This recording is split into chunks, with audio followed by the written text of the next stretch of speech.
Well, Celtic fans, you don't need me to tell you what a horrible week this has been. And Martin O'Neill's interview this morning on Talksport did not make the wounds heal any better and heal any quicker. Because it seems to me the way Martin was talking, even though he did ask the fans to back Wilfried Nancy and he did back Wilfried Nancy himself, it seems like Martin on him spoke for 15 minutes and he wasn't really interested in what Martin had to say.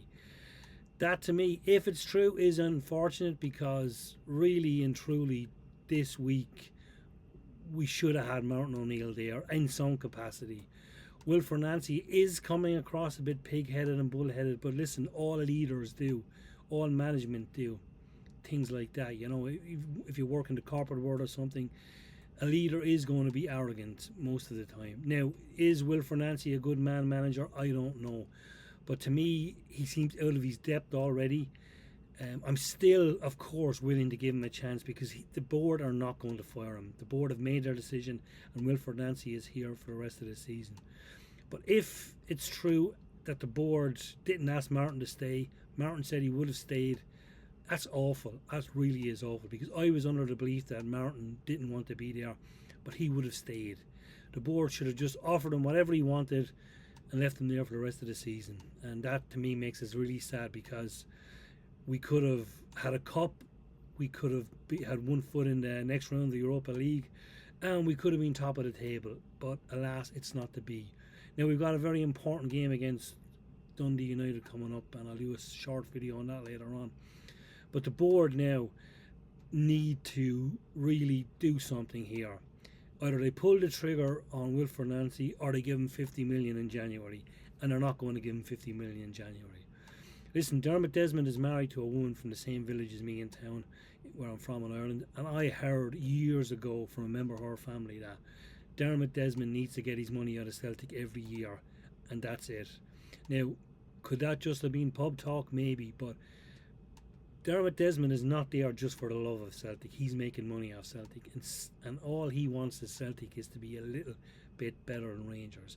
And over the last 15 years and all the wonderful success we've had, we could have moved on to the next level and become somewhat of an elite team in Europe. Not even to win the Champions League, of course, but you know, to always qualify, to get out of our group, have a break for the quarter final, and I think that would have made Celtic fans very happy. And it's unfortunate the way Celtic has now, after all this success, looks like we're going backwards. To me, I think it's even worse than the COVID season, the way things have gone. You know, Martin was our ray of light, and unfortunately Wilfried Nancy came in and made a pig's ear of it, as my old man would say. But I don't know what to say. Now the fans love Celtic, and fans are fickle. They demand success. Like I said, we've had success for the last 15 years. So the fans want instant success, and the fans are not going to give Wilfried Nancy much more leeway. If he loses against Dundee United, they'll want him out. And I don't want the same thing to happen to him that happened to certain managers of other teams in Glasgow, where the fans use their bile and their abuse against him and stand in front of the bus and abuse the players. I definitely do not want that as a Celtic fan. And hopefully the board and the Green Brigade can patch things up and get the lads back in the games. Give us some belief, give us some hope, give us some money in January because it's a disaster. And Nacho is out for another couple of weeks.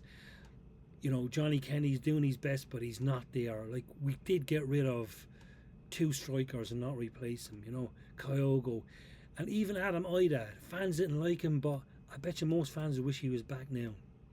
Really sad week to be a Celtic fan, but listen, it can all start to get better hopefully against Dundee United, and we'll see what kind of team Wilfried puts out for that, because look, I'm going to back the man until I can't back him anymore. Anyway, that's my 2 cents on it. Give me a like and subscribe if you want. I'm trying to build up this channel just exclusive with Celtic talk, and I'm enjoying it. And yeah, just it's good to be a Celtic fan, but it's just not good to be a Celtic fan this week. Take care.